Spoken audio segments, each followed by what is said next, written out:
The millionaire forced his daughter to marry a humble gardener without imagining the impact it would have on their lives.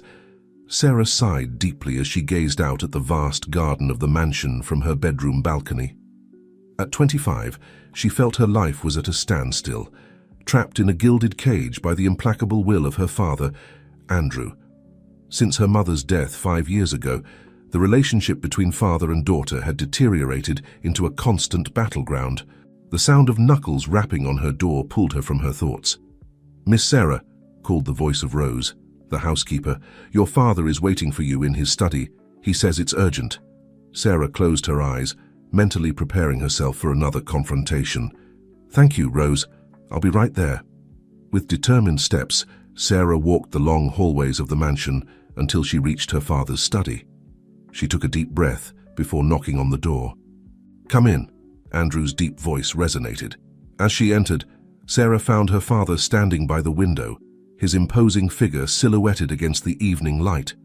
Without turning around, Andrew spoke. "Sarah, I've made a decision about your future." Sarah's heart raced. Every time her father uttered those words, her life took a drastic and unwanted turn. "What is it this time, father?" she asked, trying to keep her voice calm. Andrew turned slowly, his cold eyes boring into his daughter's. "You will be married. In a month." Sarah felt as if she'd been punched in the stomach. "What? To whom?" An enigmatic smile played on Andrew's lips. "To Jason, the gardener." Sarah's world stopped for an instant. Jason, the young man who tended the roses and pruned the shrubs. This had to be a cruel joke. "Have you lost your mind?" Sarah exclaimed, disbelief quickly giving way to anger. How can you even suggest such a thing?" Andrew remained impassive in the face of his daughter's outburst. "It's not a suggestion, Sarah. It's a decision that's been made. You will marry Jason and live with him in the service house on the estate grounds." Sarah felt tears threatening to spill, but she refused to show weakness in front of her father. "Why are you doing this? Is it some kind of twisted punishment?" "On the contrary," Andrew replied, his voice laden with an irritating calm. "It's a lesson you need to learn. You've lived too long in a bubble of luxury and privilege. It's time you understand the value of hard work and a simple life." Sarah couldn't believe what she was hearing. Her father had always been controlling, but this was madness. "You can't force me," she defied, though deep down she knew her father had ways of getting what he wanted. Andrew approached his desk and pulled out an envelope. "I can and I will. If you refuse, all your accounts will be frozen and you'll be disinherited. You'll have to face the world without a penny to your name." Sarah felt the ground move beneath her feet. Her father had her cornered and she knew it.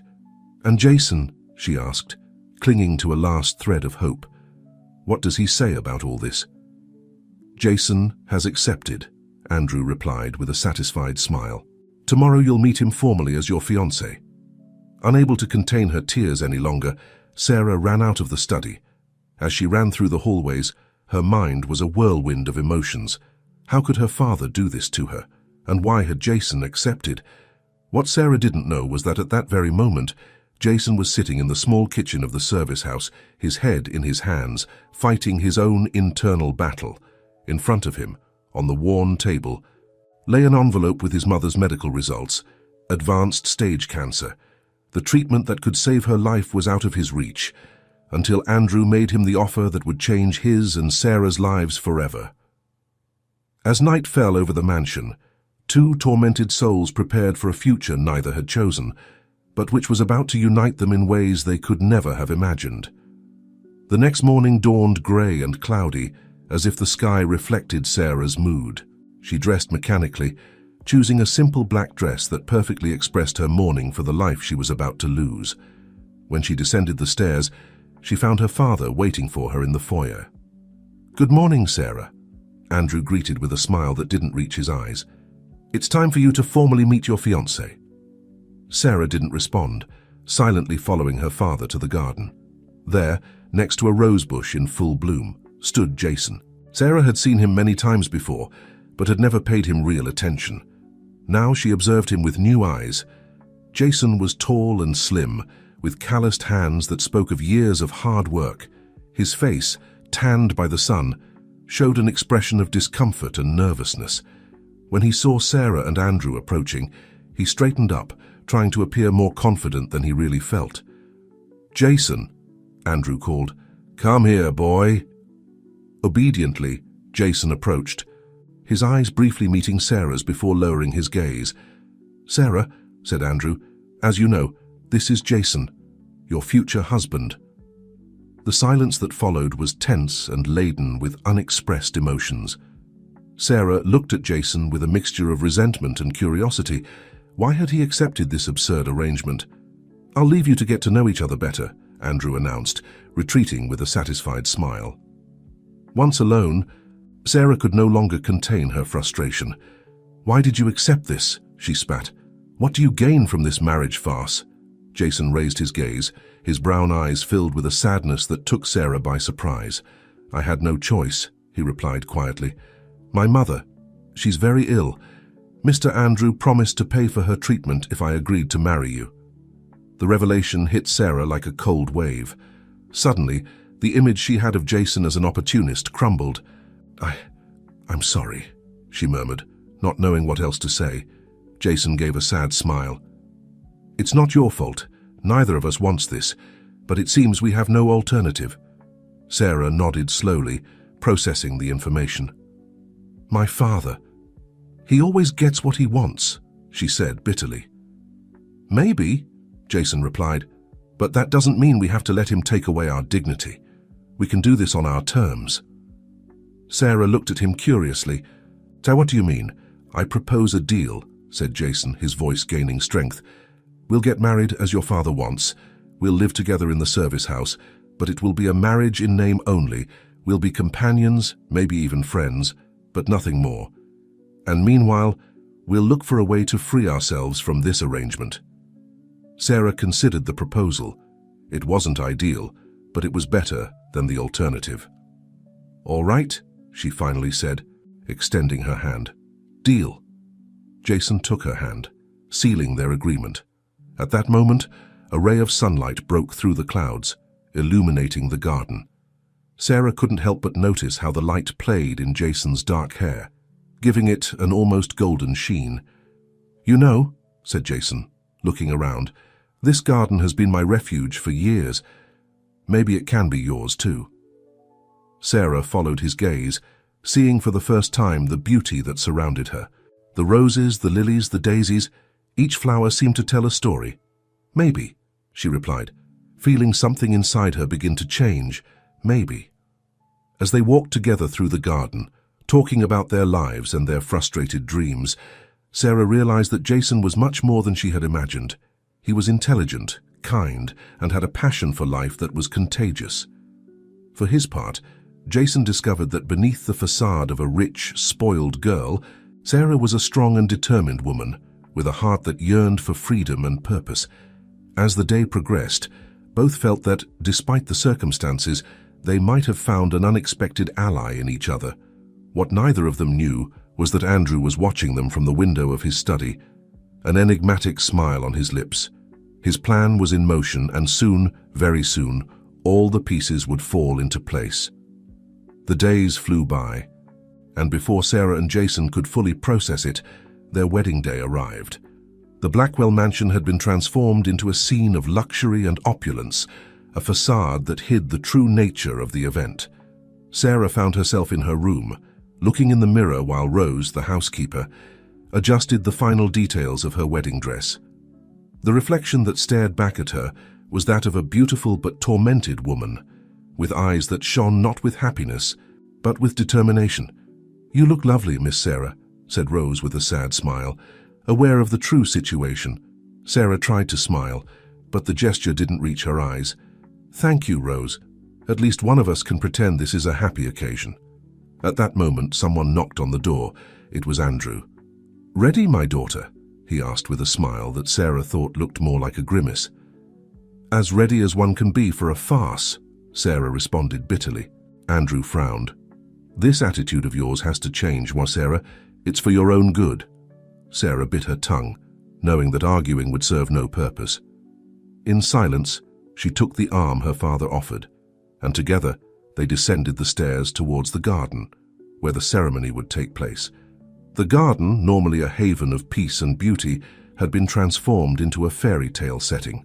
White flowers and silk ribbons decorated every corner, and a petal-covered aisle led to a floral arch where the judge who would officiate the ceremony waited. And there, at the end of the aisle, was Jason.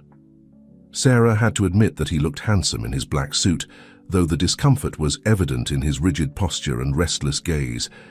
As she walked down the aisle on her father's arm, Sarah felt all eyes on her. The guests, all business partners and friends of Andrew's high society circle, whispered among themselves, no doubt commenting on the strange couple and the circumstances of the wedding. When she finally reached Jason's side, their gazes met. In his eyes, Sarah saw reflected her own mixture of resignation and determination. Without words, they communicated a clear message. We're in this together. The ceremony passed like a blurry dream for Sarah. She vaguely heard the judge's words, mechanically responded, "I do," when the time came, and felt the cold metal band slide onto her finger as they exchanged rings. When the judge declared them husband and wife, there was a moment of hesitation. Should they kiss? Sarah and Jason looked at each other, undecided. Finally, Jason leaned in and placed a chaste kiss on Sarah's cheek. The gesture, though small, conveyed more comfort than Sarah had expected. The reception that followed was another display of Andrew's power and influence. Champagne flowed freely. The orchestra played cheerful melodies, and the guests danced and laughed, oblivious to the drama unfolding beneath the surface.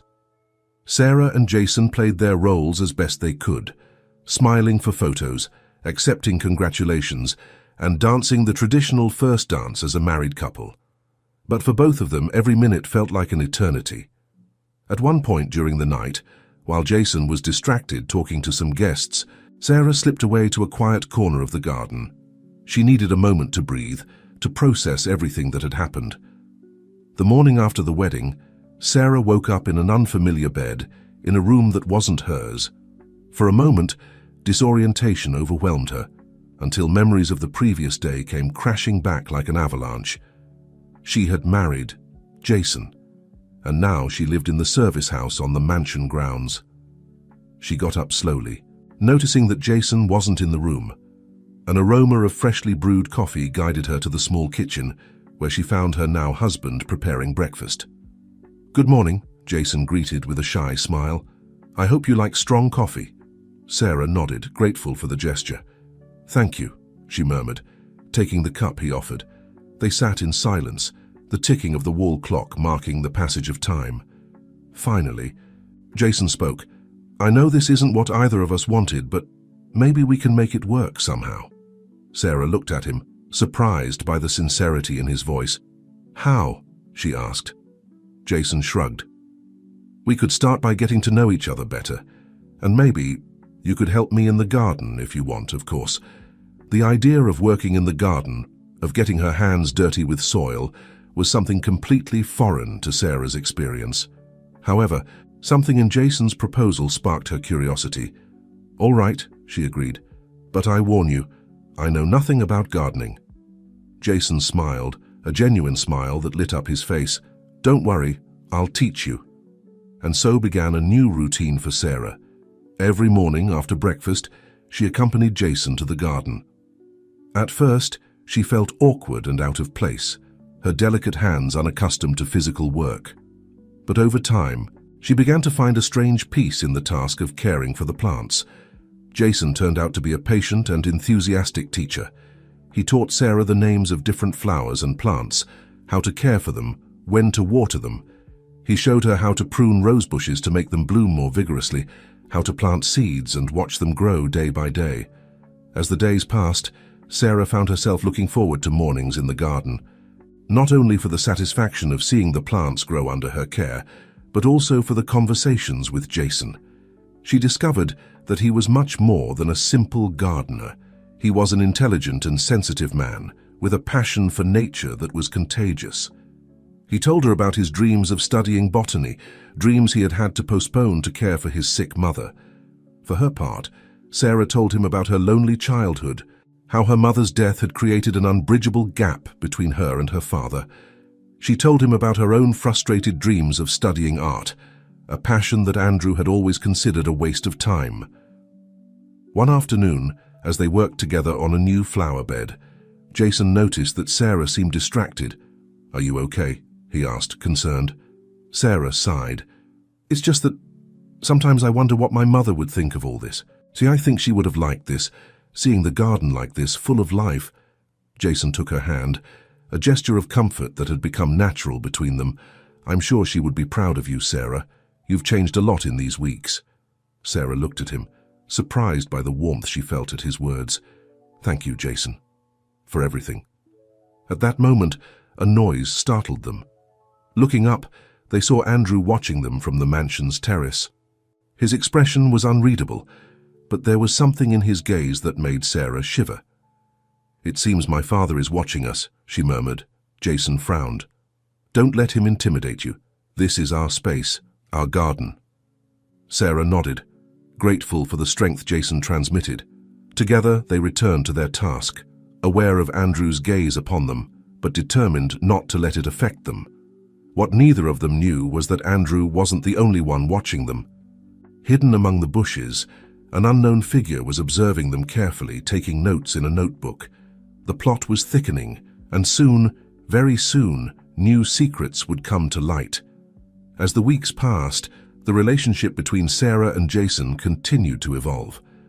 What had begun as a forced marriage was turning into a genuine friendship, and perhaps into something deeper that neither of them dared to name yet.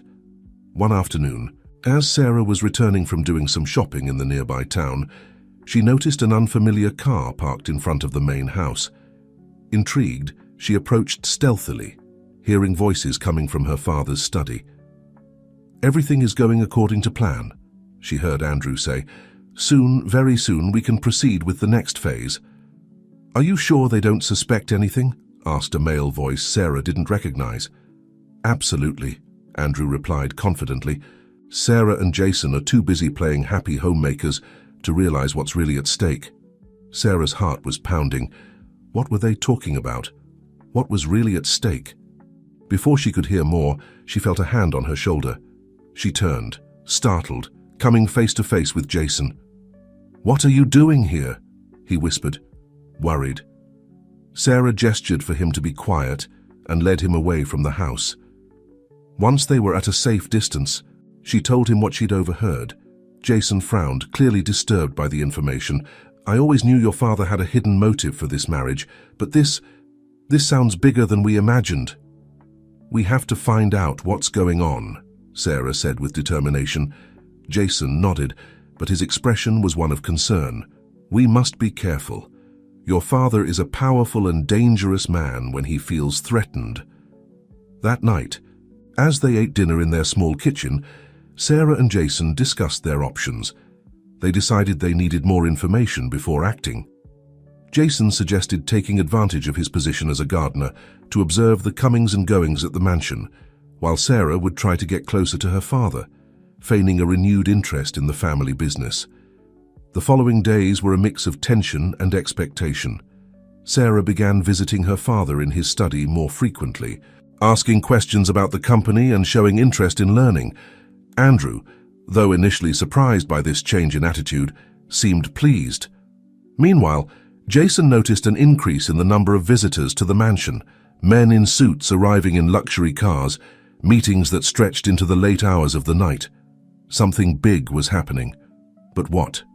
One afternoon, as Sarah was helping Jason plant new rose bushes near the main house, they noticed movement in one of the second-floor windows. It was a room that had always been closed, but now the curtain was moving slightly.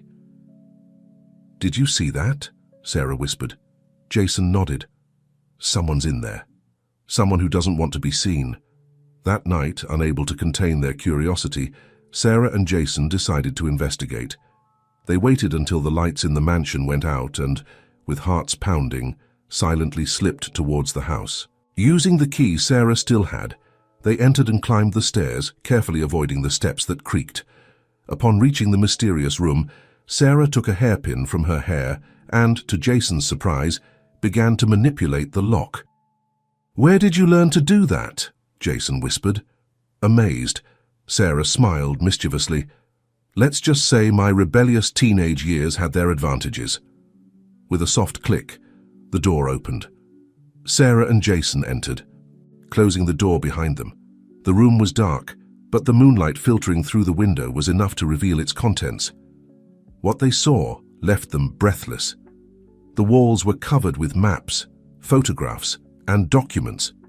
In the center was a large board with names and connections traced between them, and there, at the center of it all, were their own names, Sarah Blackwell and Jason Miller.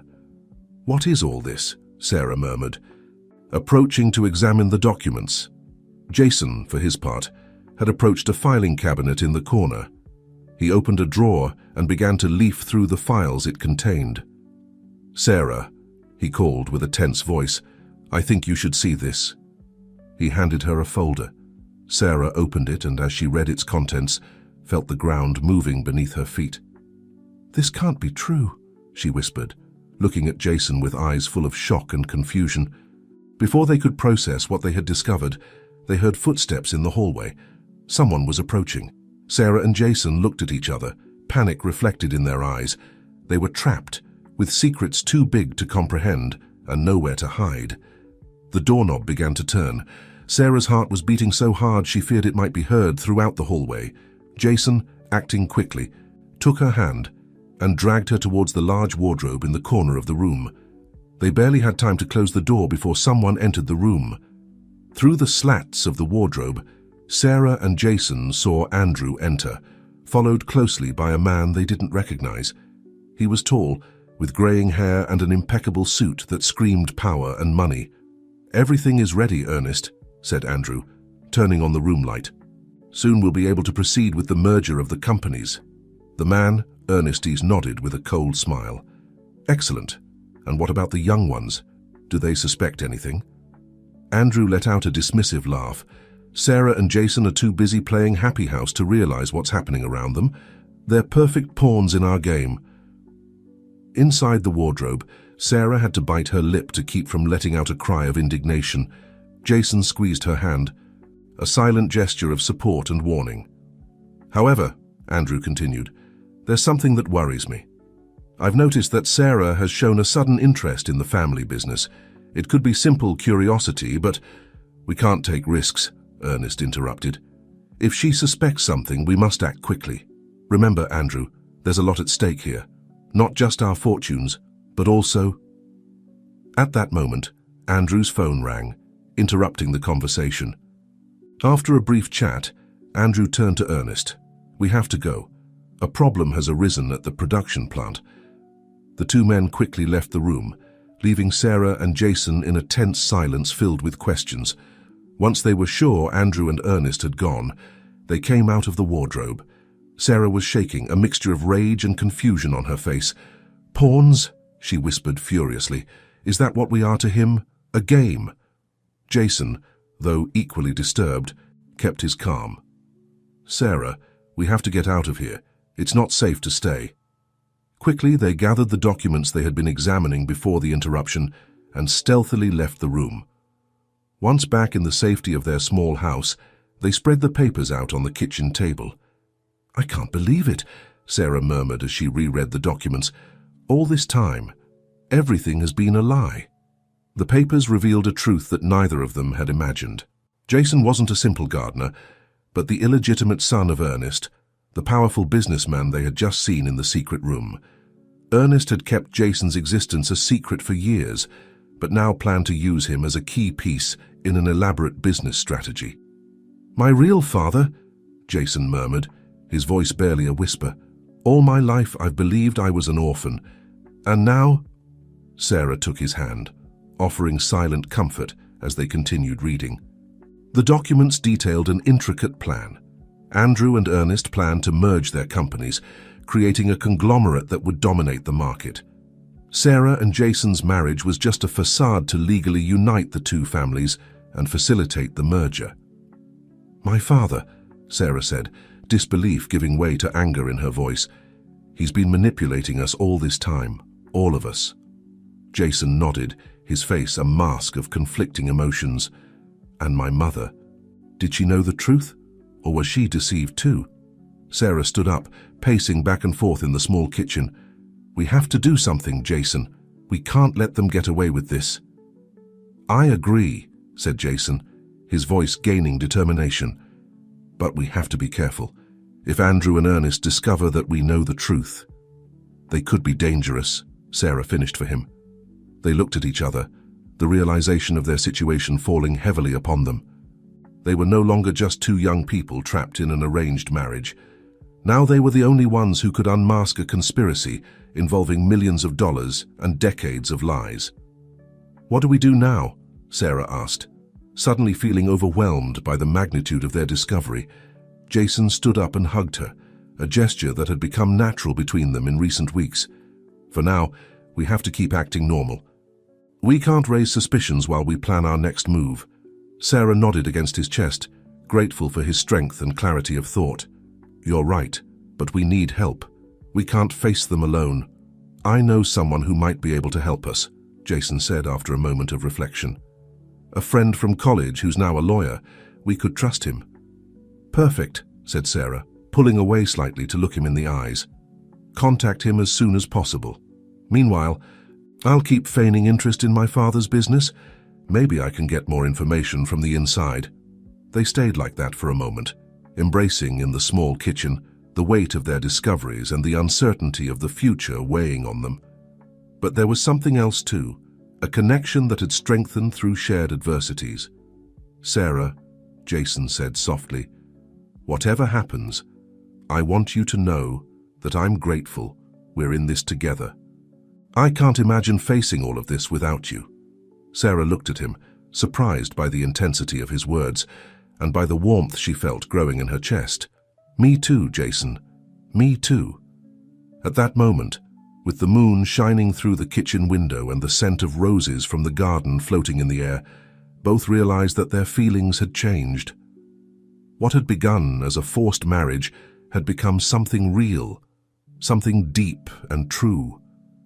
Slowly, almost without realizing it, their faces drew closer. Their lips met in a soft kiss, timid at first, but which soon deepened, carrying with it all the emotions they had been repressing. When they finally separated, both slightly breathless, Sarah and Jason looked at each other with new eyes.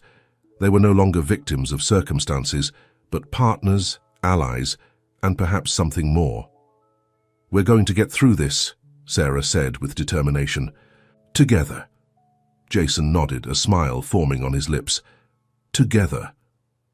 As they prepared for bed that night, with the documents carefully hidden and their minds full of plans and possibilities, Sarah and Jason knew that their lives had changed forever.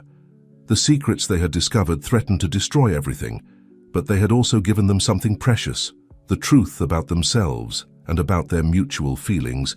The next morning, they woke up with a new determination. They had a long road ahead, full of dangers and challenges, but they were ready to face it. The garden they had cultivated together had become a symbol of their relationship, something beautiful and strong that had grown on the most unlikely ground. What they didn't know was that their problems were just beginning. As they prepared to start their day, pretending normalcy to the outside world, a new threat loomed over them. Someone else had discovered their secret. Someone who had their own plans for the future of Blackwell and Miller Enterprises. The game had begun, and Sarah and Jason were about to discover that in the game of power and family secrets, nothing is what it seems. The sun had barely begun to rise over the horizon when Sarah and Jason left their small house for the garden, maintaining appearances. They set about working on the rose bushes, but their minds were far away. They noticed someone approaching. It was Rose, the housekeeper, with a worried expression on her face. "Miss Sarah, Mr. Jason," she said in a low voice when she was close enough. "I need to speak with you. It's important." Exchanging surprised looks, Sarah and Jason followed Rose to a secluded corner of the garden where the bushes hid them from prying eyes. "I overheard you last night," Rose confessed, her voice barely a whisper. "I know you discovered the truth about Mr. Ernest and Mr. Andrews' plans." Sarah and Jason tensed, alarmed by the revelation, but before they could say anything, Rose continued. Don't worry, I'm on your side. I've worked for the Blackwell family for decades, and I've seen things that have made me question Mr. Andrews' integrity. Why are you telling us this now? Jason asked, still cautious. Rose sighed deeply. Because I can't stay silent anymore. What Mr. Andrew and Mr. Ernest are planning, it's not just about money. There's something bigger at stake, something that could affect many innocent people.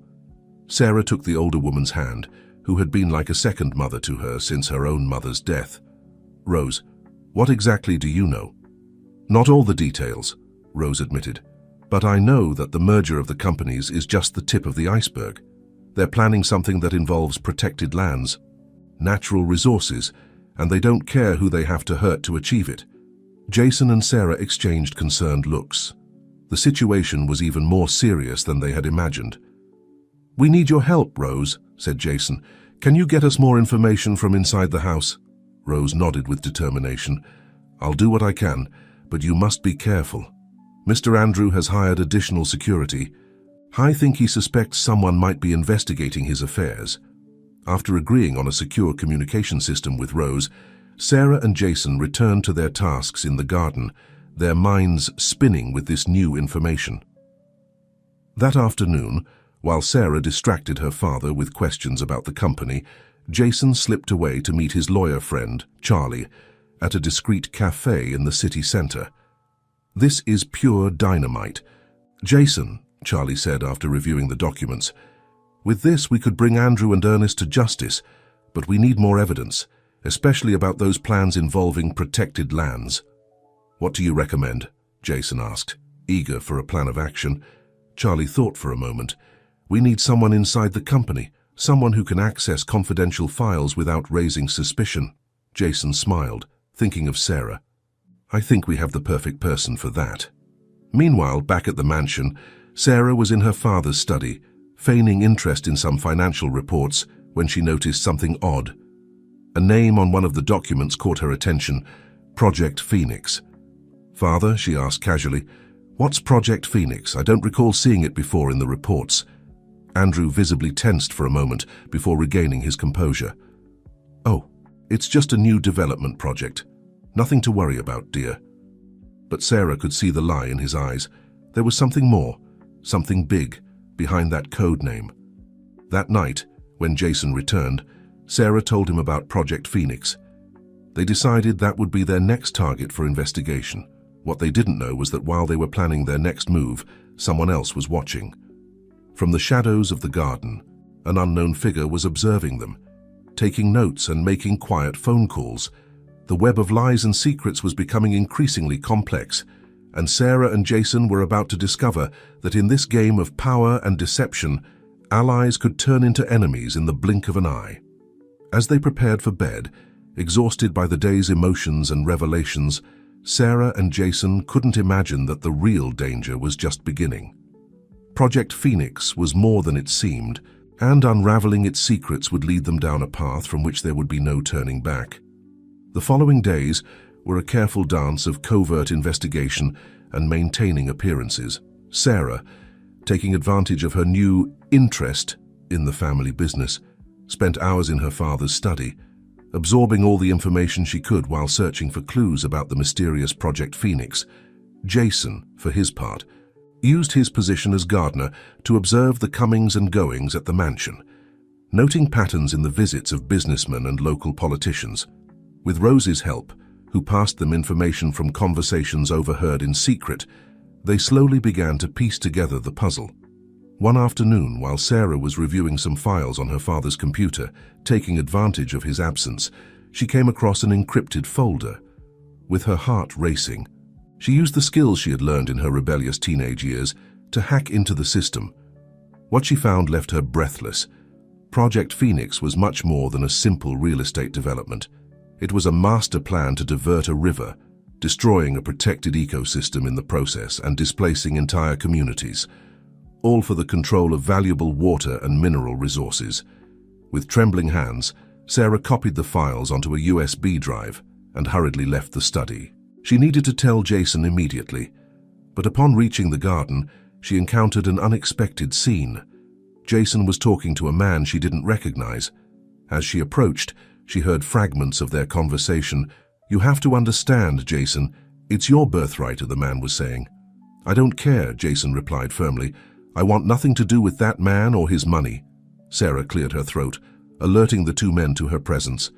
Jason turned to her, his face a mixture of surprise and concern. "Sarah," he said, "this is Sam, Ernest's lawyer, my biological father." The man extended his hand to Sarah with a smile that didn't reach his eyes. "A pleasure to finally meet you, Mrs. Miller, or should I say, future Blackwell Miller heiress." Sarah shook his hand cautiously, her mind working at full speed. What was Ernest's lawyer doing here? Did they suspect something? "Jason," Sam continued, "think about what I've told you. Ernest is willing to publicly acknowledge you as his son. You would have access to resources you can't even imagine." "I've already told you," Jason replied through gritted teeth. "I'm not interested. My life is here now." Sam sighed, casting a meaningful glance towards Sarah. "I understand, but remember, Jason, offers like this don't last forever. I'll be in touch." With a final evaluating look at Sarah, Sam left, leaving the couple in tense silence. "What was all that about?" Sarah asked once they were alone. Jason ran a hand through his hair, visibly agitated. "Ernest wants to publicly acknowledge me as his son. He says he wants to make things right after all these years." Sarah frowned. "And what do you think?" "I think it's a trap," Jason replied firmly. "I don't trust him or his motives. But," he paused, looking at Sarah with concern, "this could be an opportunity. If I accept, I could have access to information that would help us stop Project Phoenix." Sarah felt a chill run down her spine. With everything that had happened, she had almost forgotten about the USB drive in her pocket. "Speaking of that," she said, lowering her voice, "I found something big." Quickly, she told Jason about the files she had discovered. His eyes widened with surprise and horror as Sarah detailed the plans of Project Phoenix. "This is worse than we imagined," Jason murmured. "We have to do something, and soon." "But what?" Sarah asked. "If we go to the police with this, your father, Ernest, could find out and destroy the evidence before we can prove anything." Jason nodded, his mind working quickly. "We need more proof, something they can't deny or make disappear. And I think I know how to get it." "How?" "I'm going to accept Ernest's offer," Jason said with determination. "I'll become his official son and use that position to obtain the information we need." Sarah looked at him with a mixture of admiration and concern. "Jason, that's very dangerous. If they discover what you're doing..." "It's a risk we have to take," Jason interrupted, taking Sarah's hands in his. "But we can't allow them to destroy lives and ecosystems out of greed. Besides," he added with a small smile, "I have an advantage they don't know about." "What's that?" Sarah asked, intrigued. "You," Jason replied, pulling her closer. "You're intelligent, brave, and you know the business world better than I do. You'll be my eyes and ears in your father's company while I infiltrate Ernest's." Sarah felt her heart racing, both from the danger of the plan and from Jason's closeness. "It's risky," she said softly, "but you're right, it's our best chance." They looked into each other's eyes, the tension of the moment mixing with the growing attraction between them. Slowly, as if drawn by an invisible force, their faces drew closer until their lips met in a passionate kiss. When they finally separated, both slightly out of breath, Sarah rested her forehead against Jason's. "Promise me you'll be careful," she whispered. "I promise," Jason replied, gently caressing her cheek. "Together, we're going to unmask this conspiracy and protect those who can't defend themselves." That night, as they prepared for bed, Sarah and Jason knew they were about to embark on the most dangerous mission of their lives. Project Phoenix threatened to destroy more than just an ecosystem. It threatened to destroy lives, communities, and the very future itself. But as they embraced in the darkness, they found strength in their union. What had begun as a forced marriage had become a powerful alliance, forged in the fire of adversity and tempered by a growing love.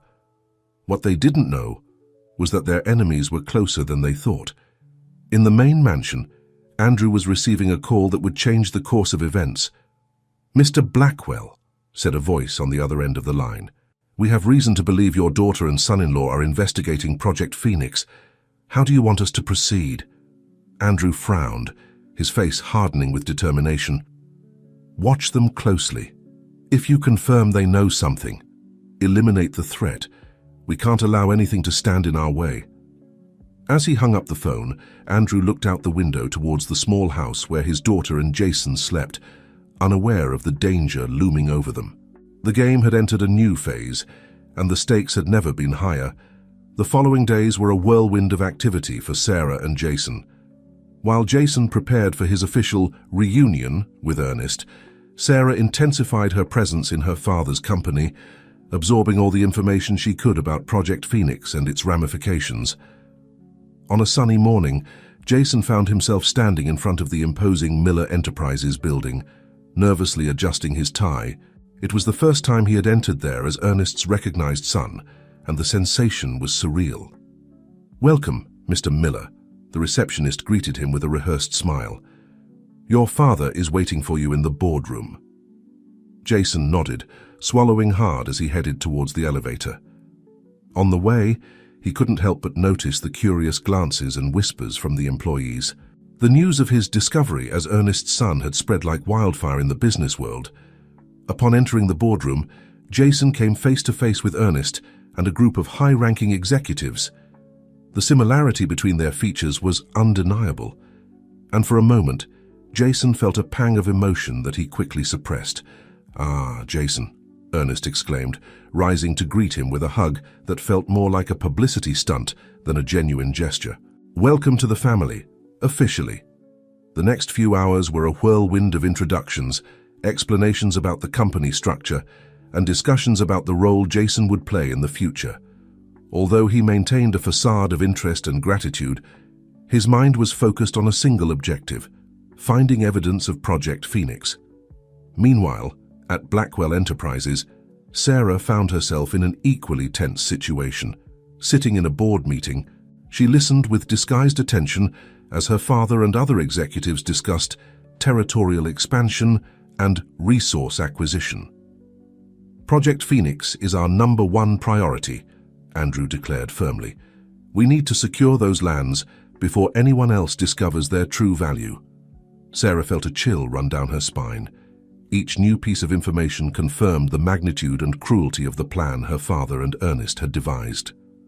That night, when Jason and Sarah finally reunited in their small house, they shared their discoveries in urgent whispers. "They're planning to start diverting the river in less than a month," Sarah reported, her voice tense with worry. "If we don't stop them soon, it'll be too late." Jason nodded, his face grim. "Ernest mentioned an important meeting next week with some local politicians. I think that's where they plan to seal the deal. We have to be there," Sarah said with determination. "Somehow, we have to record that meeting. It'll be the proof we need." As they discussed the details of their plan, they didn't notice the shadow moving outside their window. A man hired by Andrew to watch them listened to every word with growing interest. The following days were a race against time. Sarah and Jason, with the help of Rose and Jason's lawyer friend, Charlie, worked tirelessly to gather evidence and prepare for the crucial meeting. The night before the big day, as they reviewed their plan one last time, Sarah noticed that Jason seemed distant. "Are you okay?" she asked, taking his hand. Jason looked at her, his eyes full of conflicting emotions.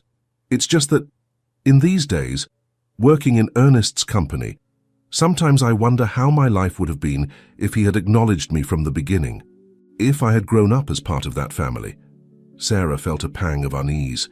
"Do you regret anything?" Jason shook his head vehemently. "No, not at all. In fact, I'm grateful that things happened the way they did, because they led me to you." They looked at each other intensely, the unspoken words floating between them. Slowly, they drew closer, until their lips met in a passionate kiss, charged with all the love and tension accumulated over the past weeks. When they separated, slightly breathless, Jason caressed Sarah's cheek. "Whatever happens tomorrow, I want you to know that I love you, that you're the best thing that's ever happened to me." Sarah felt tears welling up in her eyes. "I love you too, Jason," Together, we're going to get through this." They embraced tightly, finding strength and comfort in each other's arms. Tomorrow they would face their greatest challenges, but tonight they had each other. What they didn't know was that their enemies were also preparing. In his office, Andrew was receiving the report from the spy who had been watching the couple. "Sir," the man said, "they have evidence. They plan to expose everything at tomorrow's meeting." Andrew frowned, his face hardening with cold determination. "Then we'll have to make sure they never reach that meeting. Do whatever is necessary." As the night progressed, danger crept ever closer to Sarah and Jason. The next day would determine not only the fate of Project Phoenix, but also their own lives. The dawn of the decisive day arrived with a palpable tension in the air. Sarah and Jason prepared in silence, each immersed in their own thoughts and fears. The plan was risky. Jason would attend the meeting as Ernest's newly recognized son, while Sarah would infiltrate the security control room with Rose's help to access the cameras and record the evidence they needed. "Be careful," Jason whispered, hugging Sarah tightly before departing. "You too," she responded, kissing him softly. "See you on the other side." With a final handshake, they separated, each heading towards their destination. Jason arrived at the Miller Enterprises offices with his heart racing.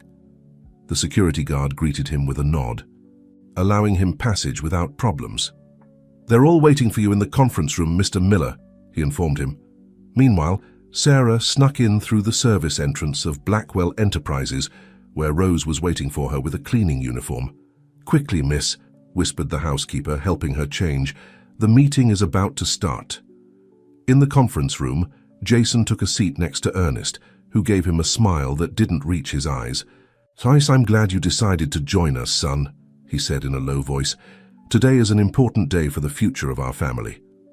Jason nodded, struggling to maintain a neutral expression as he observed the other attendees, local politicians, influential businessmen, and, to his surprise, Andrew Blackwell. The meeting began, and it soon became clear that Project Phoenix was much bigger and more sinister than they had imagined. Not only were they planning to divert the river and displace communities, but there were also plans for illegal mining and large-scale money laundering. While Jason listened in horror, Sarah managed to enter the security control room. With the instructions Charlie had provided, she began to hack the system to access the cameras in the conference room. Suddenly, the door to the control room burst open.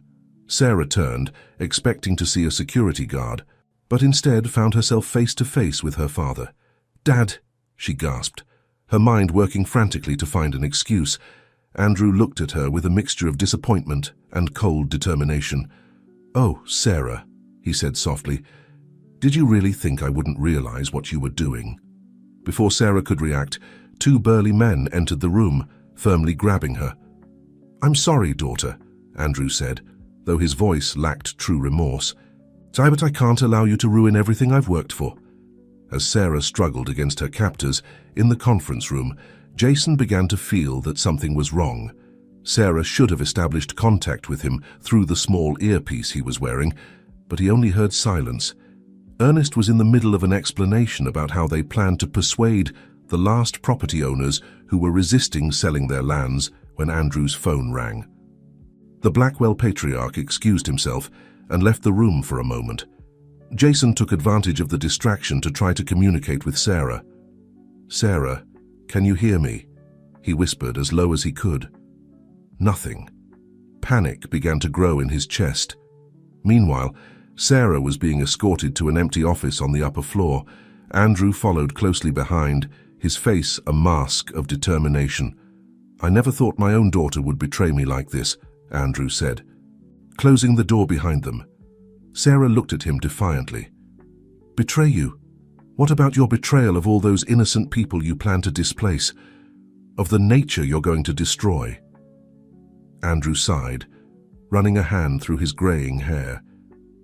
"You don't understand, Sarah. This project will take us to a completely new level. We'll be untouchable." "At what cost, Dad?" Sarah asked, her voice breaking slightly. "Your humanity, your soul." For a moment, Sarah thought she saw a flicker of doubt in her father's eyes, but it vanished as quickly as it had appeared.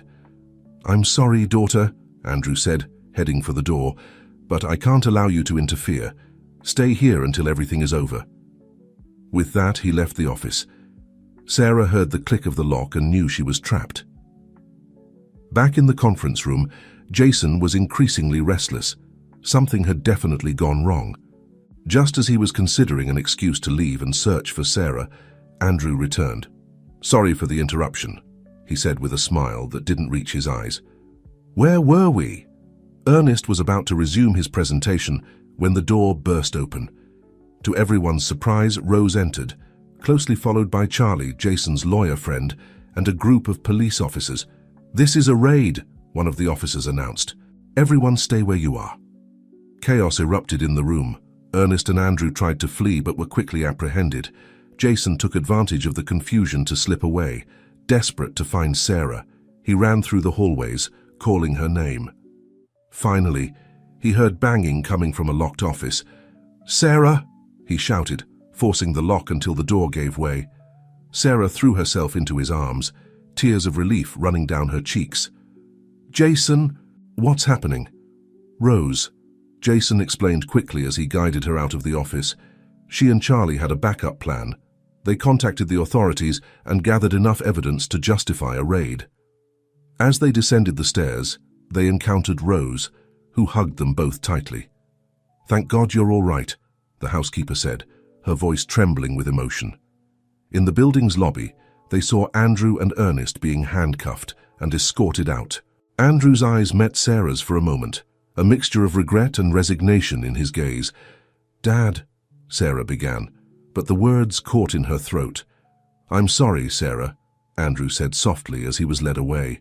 "I should have listened to you." As the police took away the conspirators and began to gather evidence, Sarah and Jason stood in the midst of the chaos, still processing everything that had happened. "It's over," Jason whispered, squeezing Sarah's hand. "We did it." Sarah nodded, resting her head on Jason's shoulder. "Yes, but at what cost?" As the sun began to set, bathing the city in golden and reddish hues, Sarah and Jason knew that this wasn't the end, but the beginning of a new chapter in their lives. They had unmasked a conspiracy, saved entire communities and a vital ecosystem, but they had also lost much in the process. However, as they looked into each other's eyes, they found strength and hope in their mutual love. Together, they could face any challenge the future held for them. What they didn't know was that, in the shadows, a figure was watching everything with interest. Someone who had been pulling the strings from the beginning and whose true identity and motives were yet to be revealed. In the days following the dramatic raid, Sarah and Jason found themselves at the center of a media whirlwind. The exposure of Project Phoenix and the corruption surrounding it had become the scandal of the year, and everyone wanted to talk to the young couple who had uncovered it all. Sitting in the small living room of their house, surrounded by newspapers detailing the case, Sarah and Jason tried to process everything that had happened. "I still can't believe we actually did it," Sarah said, leafing through an article that described them as modern-day heroes. Jason took her hand, squeezing it gently. "We did it together, but I know it's not easy for you to see your father like this." Sarah nodded, her eyes clouding with unshed tears. The image of Andrew being escorted by the police still haunted her. "Part of me wants to hate him for everything he did, but he's still your father," Jason softly completed. Before they could continue their conversation, someone knocked on the door. It was Rose, with a worried expression on her face. "Miss Sarah, Mr. Jason," she said hurriedly. "You need to see this." She handed them a manila envelope. Inside, they found documents and photographs that chilled their blood. They were evidence that Project Phoenix was just the tip of the iceberg. There was a much larger network of corruption and organized crime, extending far beyond Blackwell and Miller Enterprises. "Where did you get this, Rose?" Jason asked, reviewing the papers with disbelief. Rose seemed to hesitate for a moment before answering. "From your mother, Miss Sarah." Sarah looked up, surprised. "My mother? But she died years ago." Rose shook her head, tears forming in her eyes. "No, my child, your mother is alive, and she's been working all these years to expose this network of corruption. The revelation fell like a bomb. Sarah felt the world spinning around her. What? But how? Why? Rose then told them a story that seemed straight out of a spy novel. Sarah's mother, Emily, had discovered the truth about Andrew's shady business years ago. When she tried to confront him, Andrew threatened her.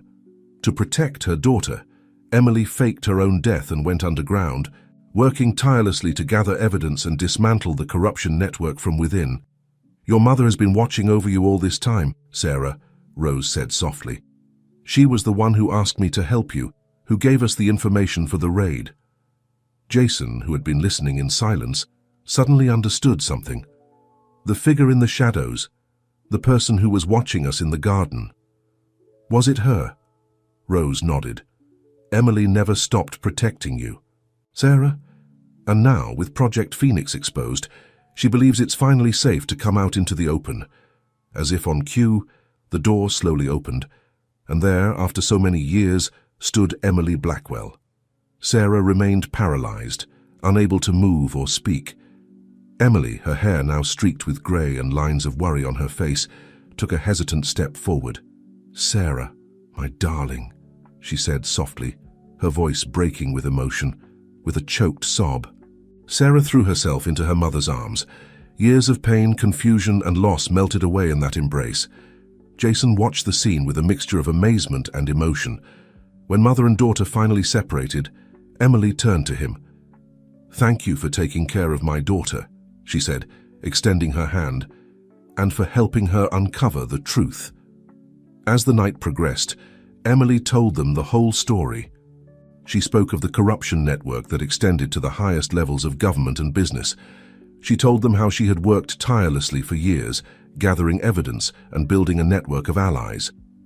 "But you two," she said, looking proudly at Sarah and Jason, "you were the key. Your courage in confronting Project Phoenix was what finally gave us the opportunity to act." Sarah, who had been processing everything in silence, finally spoke. "And now what? What will happen to Dad? To Ernest?" Emily sighed. "Andrew and Ernest will face justice for their crimes, but this is bigger than them. With the information we have now, we can dismantle the entire network." Jason, always practical, asked, "And us? What are we supposed to do now?" Emily smiled, a smile that reminded Jason so much of Sarah's that he felt a lump in his throat. "That, my dears, is up to you. But if you're willing, we could use your help to rebuild the companies ethically, to repair the damage done and help the affected communities." Sarah and Jason looked at each other, a silent conversation passing between them. Finally, Sarah spoke. "We're in together." As dawn peeked through the window, bathing the room in a golden light, the four of them, Sarah, Jason, Emily, and Rose, sat down to plan the future. A future of justice, redemption, and hope. But even as they celebrated this reunion and the beginning of a new chapter, none of them realized that, once again, they were being watched. In a building across the street, a solitary figure was observing them through binoculars. "Enjoy your victory for now," the figure muttered to itself, "because this is far from over." The shadow of a new threat loomed over them, one that would test their love, their loyalty, and everything they had fought for. The months that followed the fall of Project Phoenix and Sarah's reunion with her mother were a whirlwind of activity. Sarah and Jason, with Emily's guidance, embarked on the monumental task of rebuilding Blackwell and Miller Enterprises from the ground up, this time on a foundation of ethics and social responsibility. It wasn't an easy path. The shadow of past corruption still weighed on them, and many in the business world looked at them with skepticism. But little by little, with determination and hard work, they began to gain the trust of employees, investors, and the public. One sunny afternoon, as they supervised the construction of a new community center in one of the areas that Project Phoenix would have destroyed, Sarah turned to Jason with a smile. "You know, when my father forced us to marry, I never imagined we'd end up like this," she said, intertwining her fingers with his. Jason smiled, remembering those tense first days in the garden. Life has a curious way of surprising us, doesn't it? Their moment of tranquility was interrupted by Emily, who approached with a tablet in hand and a worried expression on her face. "Guys, we have a problem," she said, showing them the screen. It was an article from a sensationalist newspaper insinuating that Emily's story was a fabrication and that the couple was using public sympathy for their own benefit. Sarah frowned. "Who could be behind this?" "I don't know," Emily replied, "but whoever it is, they're well connected. These anonymous sources have information that only someone from the inside could know." Jason, always the strategist, began to think out loud. It could be someone who benefited from the old system and now feels threatened by our changes. As they discussed their options, they didn't realize that someone was watching them from afar. The same shadowy figure that had been monitoring them for months now smiled with satisfaction. "Phase 1 complete," the figure murmured to itself before disappearing into the crowd. The following days were a frenzy of crisis management and public relations. Sarah and Jason worked tirelessly to counter the accusations, while Emily used her contacts to try to uncover the source of the rumors. One night, as Sarah and Jason were reviewing documents in their office, they received an unexpected call. It was Charlie, the lawyer friend who had helped them expose Project Phoenix. "You need to see this," he said, his voice tense. "I'm sending you some files right now." When they opened the email, they were left breathless. They were proofs linking a former associate of Andrew and Ernest, a man named Samuel Morgan, to the smear campaign against them. "Samuel Morgan," Sarah murmured, remembering. "He was like an uncle to me when I was little. He was always at the company parties." Jason frowned. "And he probably benefited enormously from our father's shady dealings." Armed with this new information, Sarah and Jason called an emergency meeting with Emily and their trusted team. They decided it was time to go on the offensive. With the help of Charlie and Emily's media contacts, they began to expose Morgan's connections to the old, corrupt regime. At the same time, they redoubled their efforts in community and social responsibility projects, showing the world the true heart of the new Blackwell-Miller enterprise. The media battle intensified, with Morgan counterattacking with new accusations. But Sarah and Jason stood firm, supporting each other in difficult times. One night, exhausted after another long day, Sarah found Jason in the garden of their house, the same one where their unlikely love story had begun. "Do you think we'll ever have peace?" Sarah asked, sitting next to him on the bench. Jason drew her close, softly kissing her forehead. "I don't know, but I know that as long as we're together, we can face anything." It was at that moment, surrounded by the scent of the roses they had planted together, that Sarah had an epiphany. "Jason," she said, suddenly sitting up, "I think I know how we can end this once and for all." She explained her plan. They would organize a grand charity gala, inviting all the key players from the business and political world. There, in front of everyone, they would expose the complete truth about their story, about the corruption they had unmasked, and about their plans for the future. "It'll be risky," Jason warned. "Morgan will surely be there." "Exactly," Sarah smiled. "And that will be our opportunity to confront him directly." The following days were a flurry of preparations. Emily used her contacts to ensure the presence of key figures, while Charlie prepared a dossier with all the evidence they had gathered. The night of the gala arrived. The hall was filled with the city's elite, all curious to see what the young couple who had shaken the establishment had to say. Sarah and Jason took the podium, hand in hand. With a clear and firm voice, Sarah began to tell their story. She spoke of the corruption they had uncovered, of the lies and manipulations, but also of hope and redemption. "We've made mistakes," she said. "Our families have caused harm, but we're here to make things right, to build a better future for everyone." As she spoke, Jason noticed Morgan among the crowd, his face growing paler as Sarah revealed proof after proof of his complicity.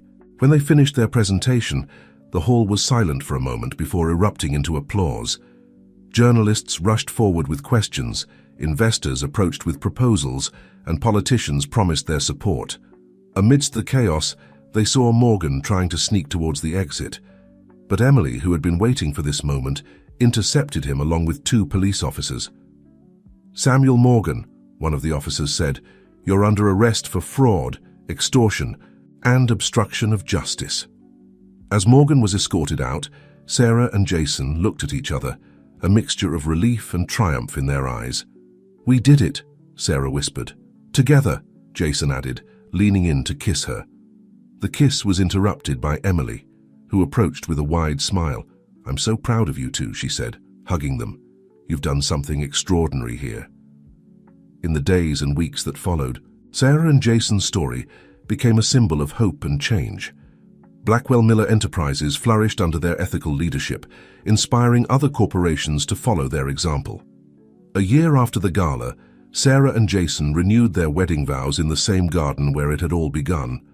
This time, it wasn't an arranged marriage, but a celebration of the true love that had grown between them, as they exchanged rings with Emily, Rose, and their closest friends as witnesses. Sarah and Jason reflected on the incredible journey that had brought them to this moment. "Who would have thought," Jason said, "that a forced marriage would lead us to this?" Sarah smiled, her eyes shining with love and happiness. "Sometimes, fate has better plans than our own." And so, surrounded by the flowers they had cultivated together, Sarah and Jason sealed their love with a kiss, ready to face any challenge the future might hold, as long as they were together. Somewhere, Andrew Blackwell, serving his sentence in prison, smiled as he read the news of his daughter's vow renewal. Despite all his mistakes, in the end, he had managed to unite two soulmates, even if it was for the wrong reasons. And in the garden of the Blackwell Miller mansion, a new rosebush began to bloom, its vibrant red petals symbolizing the love, passion, and determination that had triumphed over adversity.